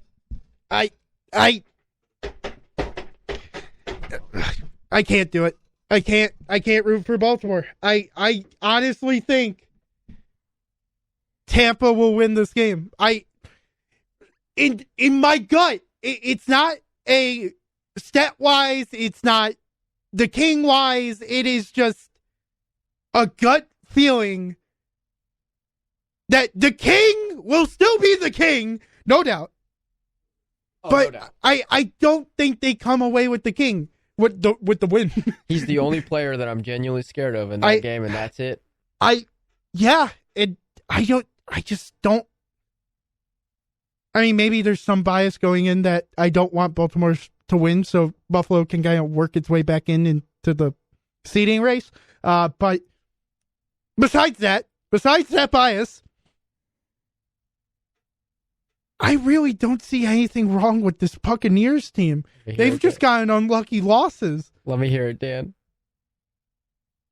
I'm going to take the Tampa Bay Buccaneers. Oh, yeah. Now, I don't think it's a blowout. I don't think it's 10 points. No, I don't. God, no. No. This is going to be a close game. I think I want at least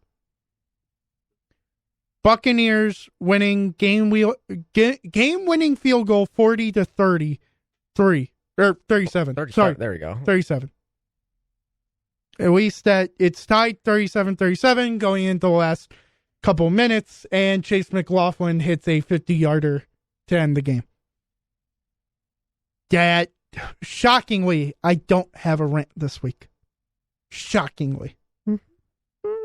I just can't do it. I really can't. Rob, I really want to show you the rant. I just can't this week. I just can't. My heart is not allowing me to.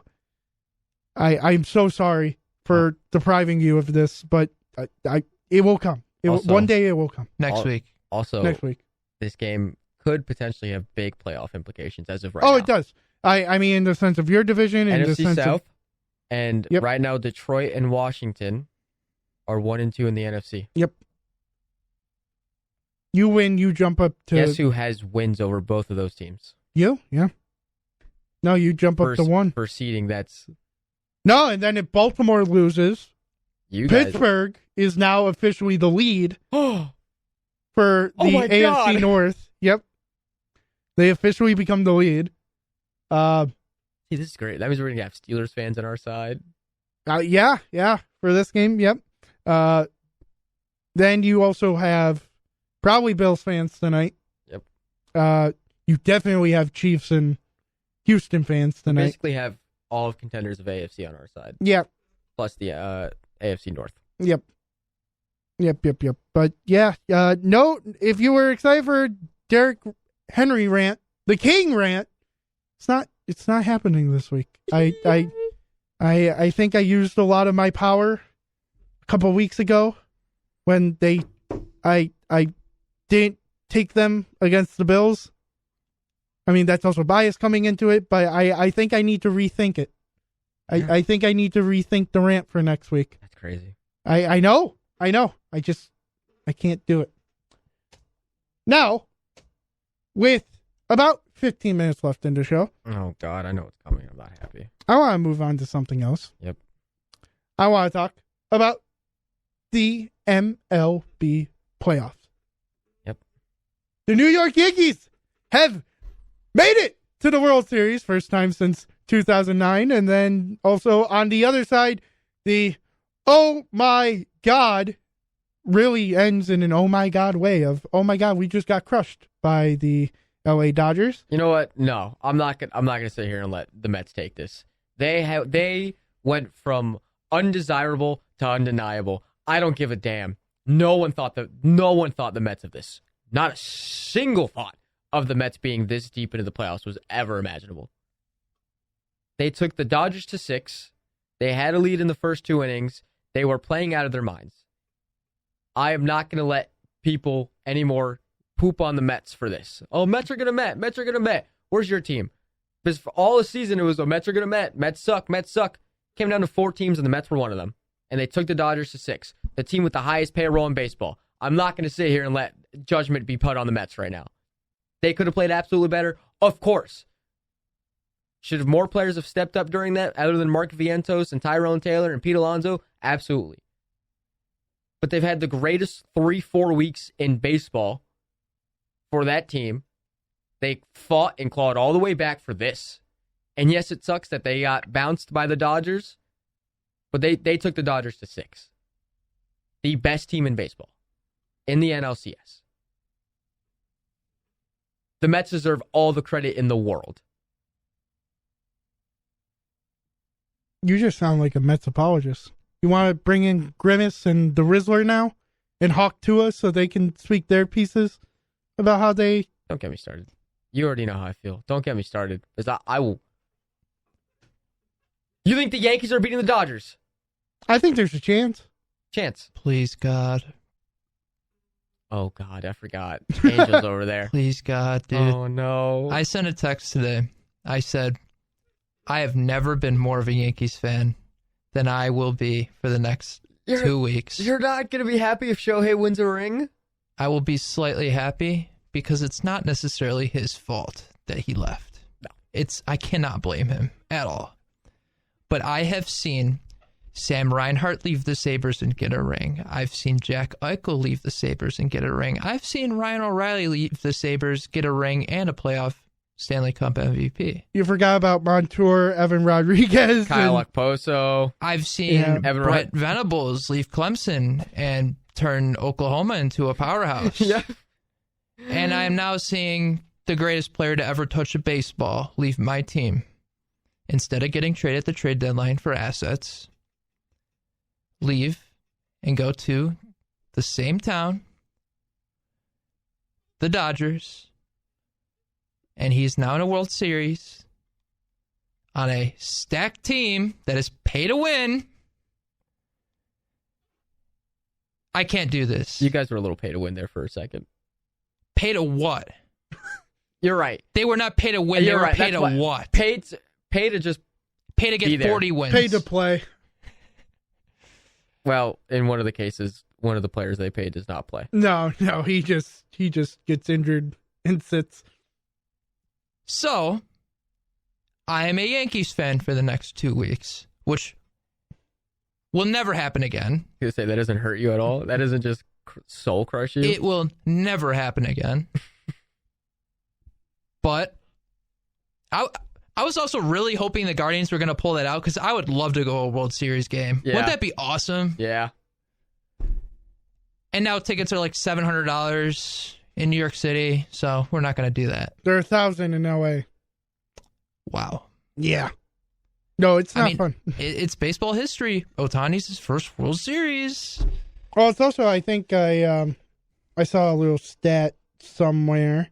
If I can find it. Here it is. With Shohei and Judge. This is the 6th World Series between each league's home run leader, joining 1956 Mickey Mantle versus Duke Snider. 1937 Joe DiMaggio and Mel Ott. Then 1936 with Lou Gehrig and Mel Ott. Then 1928 Babe Ruth and Jim Bottomley. And then 1921 Ruth and George Kelly. There has not been a matchup between the home run leaders in the respective leagues for what, 70 years? That's almost 70 years. It's going to be a fun one. It really is going to be fun. Yeah, it's just one is playing out of his mind and the other one is sucking. Yeah. Well, that's why we have Mike. We have Mike. Yeah, well, if we're talking, That's all that matters. you know this whole World Series is built around 2 players. Yep.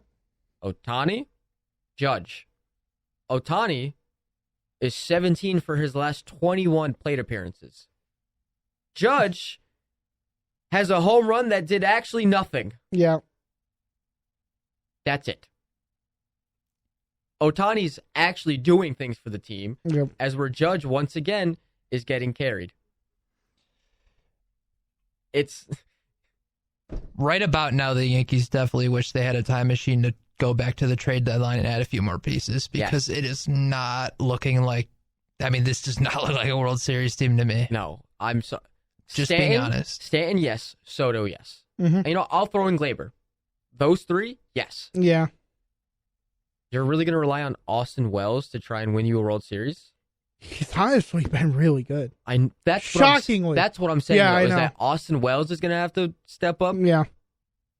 Verdugo has to step up? I think Volpe can step up. Will he? He has. He has. Will he, though? It just, can he find it? Because Mookie's insane. Yep. It's Ohtani. Right. Freddie. Max Muncy has been insane. Will Smith is insane. Teoscar Hernandez has been, you could put him up there with Ohtani for perhaps NLCS MVP. Yep. Who else am I missing? Tommy Edman. Will Smith? Yeah. No, I think you already said Will Smith. Did I say Will Smith? I'm I'm thinking of and even just the TK pitching Hernandez staff. has been Yeah. very solid. And that's without Freddie Freeman. Freddie Freeman sucks. Yep. And the rotation's insane. Yep. Their bullpen is strong. Everything is matching up to where the Yankees really wish they would have gone out and done a few more things other than just Soto, Verdugo. We're done. Yeah. No, I don't. Oh, don't forget Jazz. I like Jazz. I know. He has not done that much. He hasn't done well, but I like Jazz. I love Jazz Chisholm, but he cannot be. No, he's not. He's, again, a player that, when you look at the Yankees, like, that's really going to be a guy that has to. Right, yep. I know. That's going to try and save the season. I know. You know, the chase for 28. Even though most people weren't alive for 25. 25, yeah. I mean, I am very happy to be where we are. No, I this is also just jealous. Right, yeah. I mean, it is. I want revenge on the Dodgers. Right. And your team is now back into rebuilding phase. Mm-hmm. But also, I'm telling you now, I will be outright rooting for the Dodgers. Right, yeah, we already talked about this. Ohtani. Yeah.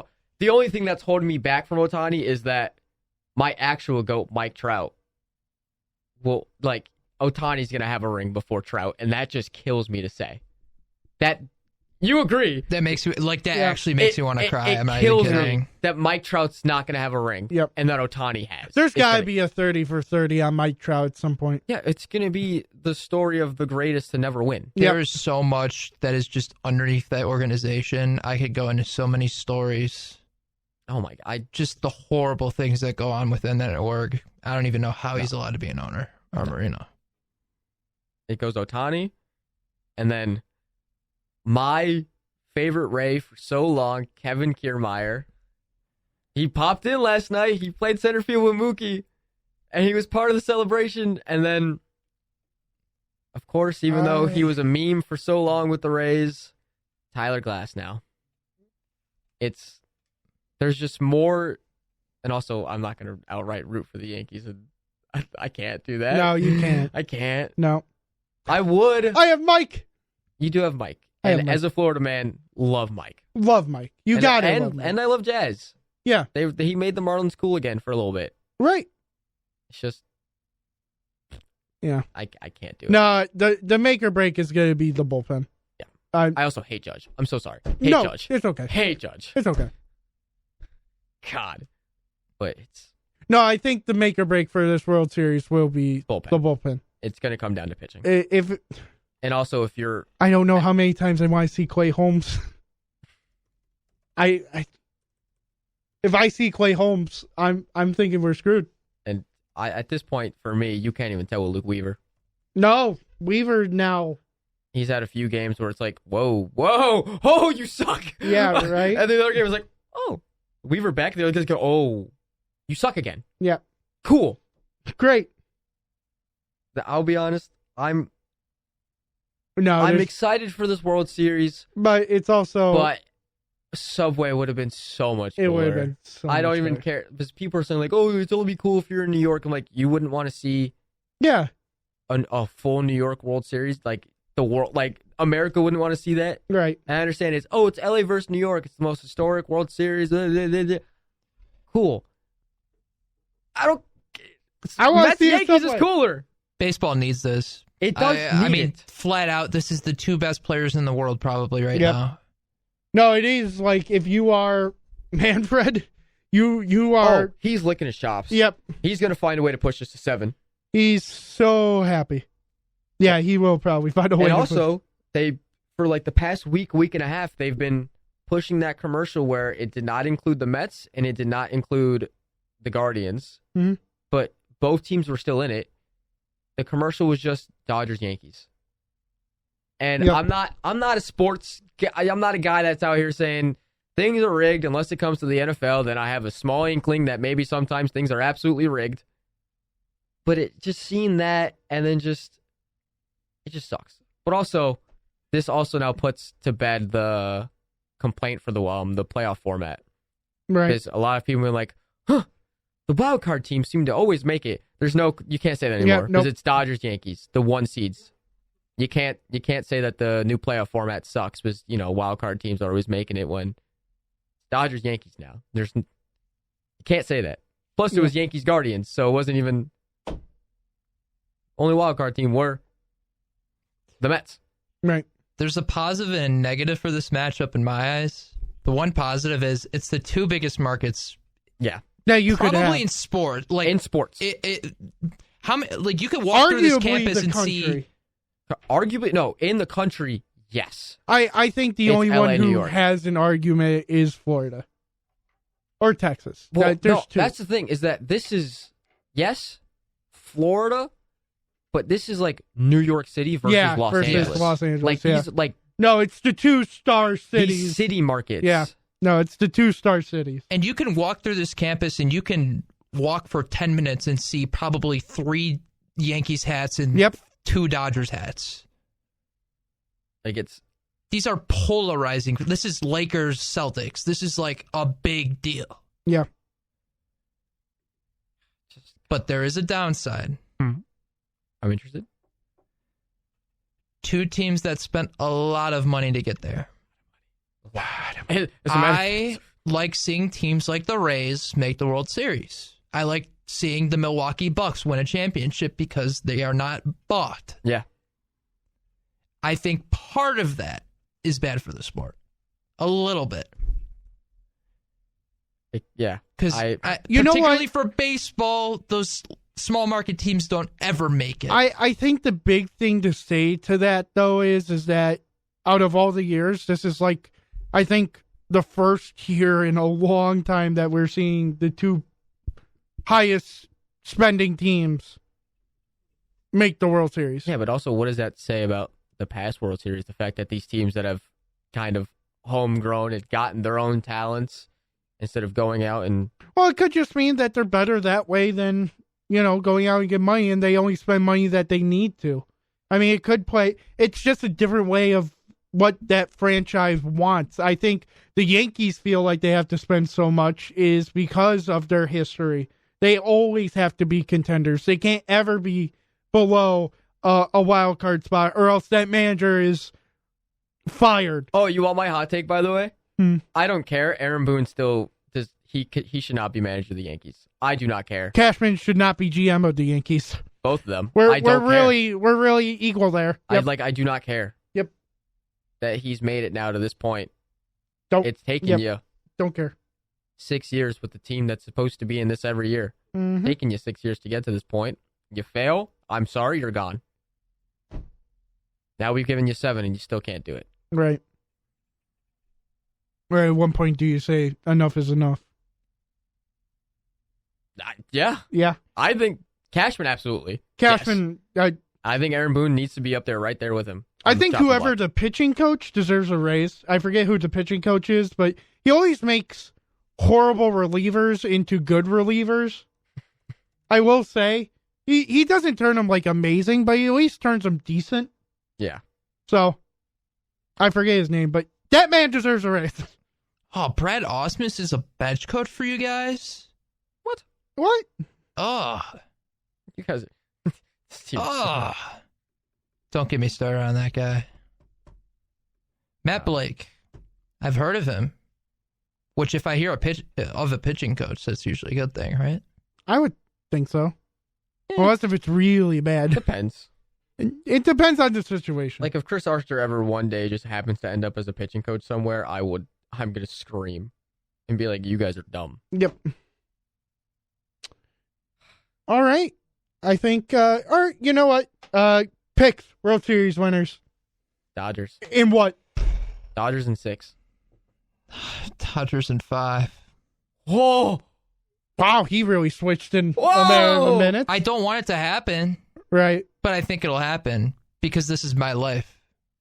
And this is You how are not the Angels- main character, Rob. You are not the main character here. This is how the Angels operate. This is what things happen in my sports We are teams. not your NPCs here. No, listen. I get it.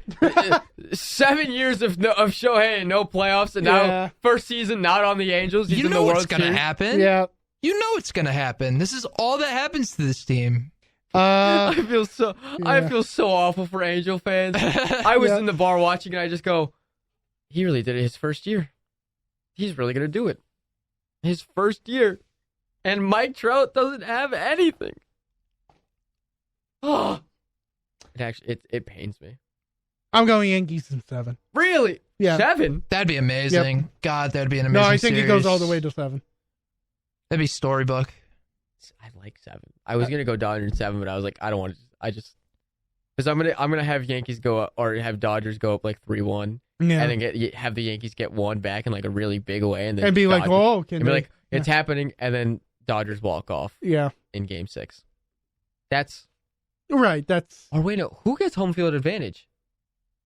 Because it's not wild card, or it's not based on the All-Star game anymore. It'd be which is dumb. based on. I think it's Dodgers because they had a better record. Yeah, regular season record. I think. Yeah, they were the best team. Should still be the All-Star game that decides. I don't care what anyone says. They took that away, so they ruined the All-Star game for me. I need a Game 7. You know, man. Mike really likes Dodger Field. He won the All-Star. Yeah, that doesn't. I mean also anything, love but- Dodger Field or Dodger Stadium. What? I've been to Dodger Stadium. Oh, have you? Yeah, last year. Oh, I didn't know that. I went to Angels and Oh, Dodgers. I didn't know that. By the That's way- why I gave you the questionable look. Angels Stadium with all like the rocks. the rocks, and also like their concourses of like the pillars and their posts have like Vladdy on them and Yep. Trout, and I'm like, and they have like a whole wall of like so much history, and I'm like, this is really cool. And I'm like, Angels have a really cool stadium, and Dodgers also historically, like they have so much stuff in that stadium that's so cool to look at. But like both LA teams, or I'm sorry, LA and Anaheim, Right. but LA and LA, they have really good stadiums. The I think- Dodgers actual sitting and watching, awful. LA, Mhm. loved it. I love the Angels Stadium sitting down and watching a game. I think with that, that's going to do it for our show. I don't. You want to do socials? Let's go Kevin Kiermaier. Okay, Let's perfect. go Kevin Kiermaier. Rob, you have socials that you want to shout out or anything alternative? Follow me on Twitter. At Robbie Lampka. There you go. Florida Panthers are still your Stanley Cup champions. God Yay! dang you.